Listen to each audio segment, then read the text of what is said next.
All right, today we're jumping straight into the deep end of high finance. We're going to break down a massive real-world deal, and we're using a giant in the gaming world to show you exactly how a handful of investors can pull off the impossible, buying a multi-billion-dollar company. It's a powerful strategy, but man, is it risky? So let's just start with this number, $55 billion. Just let that sink in for a second. That was the price tag for the gaming giant Electronic Arts in this deal. I mean, to give you some perspective, that's bigger than the entire economy of a lot of countries. It's a mind-boggling amount of money for just one company.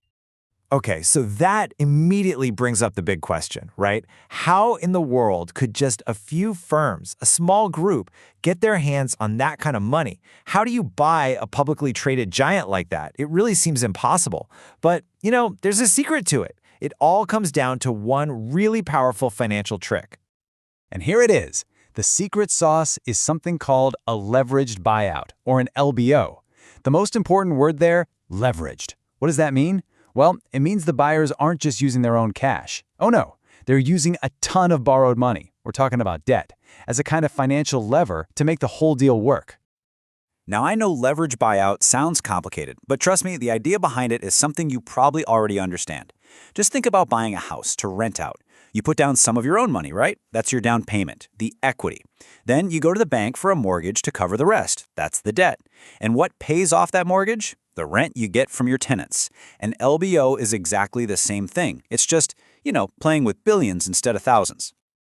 Okay, so let's take that rental house idea and apply it to this massive EA deal. We're going to pull it apart piece by piece, see who the main players are, and figure out exactly where all that money is coming from and going to. So in pretty much every LBO, you've got three main groups at the table. First, you have the target. For us, that's Electronic Arts, a $55 billion company. Then you've got the buyers. These are the private equity firms. And look at this, they're putting up $35 billion of their own money. That's their skin in the game. And finally, you have the lenders, the big banks. They're the ones kicking in the other $20 billion in loans. And that's the leverage we were talking about. But that makes you wonder, doesn't it? Of all the companies out there, why Electronic Arts? What makes a company the perfect target for this kind of high-stakes gamble? It's definitely not random. The buyers have a very specific checklist they're looking for. So what's on that checklist? Well, number one with a bullet is strong, predictable cash flow. You need a cash cow. And for a company like EA, just think about games like Madden or EA Sports FC. They're absolute cash machines, right? They make money year after year, like clockwork. And that predictability is everything, because that's the money you're going to use to pay back those billions and billions in loans. The other stuff, like market position and assets, sure, it matters. But at the end of the day, it's all about the cash. Okay, so finding the perfect target is one part of the puzzle.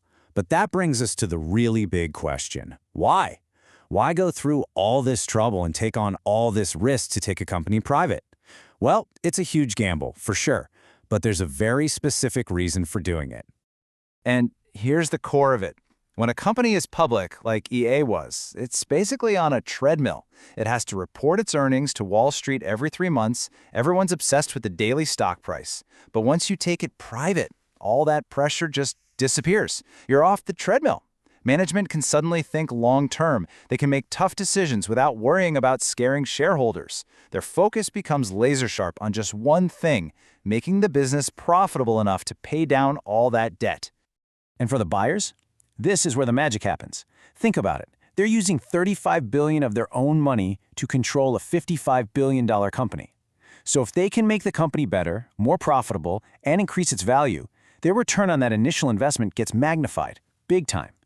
That right there is the power of leverage. There's this great saying that really nails the strategy here. It's that the debt isn't just a loan. It's a strategic tool. It forces discipline. That $20 billion loan, it's not just there to buy the company. It's a constant reminder hanging over management's head. It forces them to be incredibly disciplined because every single decision they make has to answer one question. Will this help us make enough cash to pay the bills? But, and this is a huge but, leverage is a double-edged sword. And the biggest risk, by far, is that mountain of debt. Remember that cash cow we talked about? Well, what happens if that cow gets sick? What if a big game is a total flop? or the market just turns against them. Suddenly, you can't make your loan payments. And that's a very fast track to bankruptcy. Then you've got what's called execution risk. The new owners, they come in with this grand plan to make the company leaner and more profitable. But what if the plan is just wrong? What if they cut costs in the wrong places and the quality of the game starts to suffer? What if they damage the brand? Just because you have a strategy doesn't mean it's going to work. And finally, there's stuff that's completely out of their hands. Market risk. The entire gaming industry could hit a downturn. Or, and this is a big one, what if interest rates go up? That $20 billion loan could suddenly become way more expensive, month after month. These are the kinds of things that can totally wreck your plan, and there's nothing you can do about it. Okay, so let's say it all works. They pull it off, they navigate all those risks. What's the end game here? Because, let's be clear, they never planned on running a gaming company forever. This is an investment, and every good investment has an exit plan. So, the question is, how do they get their money back and then some? And this is so important to understand. An LBO isn't a long-term marriage. It's a temporary arrangement. The entire strategy, right from day one, is to fix up the company, make it more valuable over maybe 5 to 7 years, and then sell it for a massive profit. The exit isn't an afterthought. It's baked into the plan from the very beginning. So, how do they do it? Well, they've usually got 3 main paths. Option 1, a new IPO. They take the newly improved company and put it back on the stock market. Option 2, a strategic sale. They find a huge media or tech company, maybe someone like a Disney or an Apple, and sell the whole thing to them directly. Or option 3, and this happens a lot, is a secondary buyout. They just sell the company to another private equity firm who thinks they can squeeze even more profit out of it. All right, so let's just quickly wrap up the crucial points here. First, LBOs are all about financial engineering, not running a business forever. They target stable, cash-rich companies. Taking them private is all about getting the freedom to make big, long-term changes. Remember that leverage is the secret sauce that boosts the rewards but also the risk. And finally, you always start with the end in mind. That exit strategy is everything. So, what's the big takeaway? I think it's that leverage is the ultimate double-edged sword. It's a tool so powerful it can literally build fortunes out of thin air. But it's also so dangerous that it can shatter a massive company if things go sideways. And that leaves us with the one question that's at the heart of all high finance, really. Is the reward actually worth the incredible risk?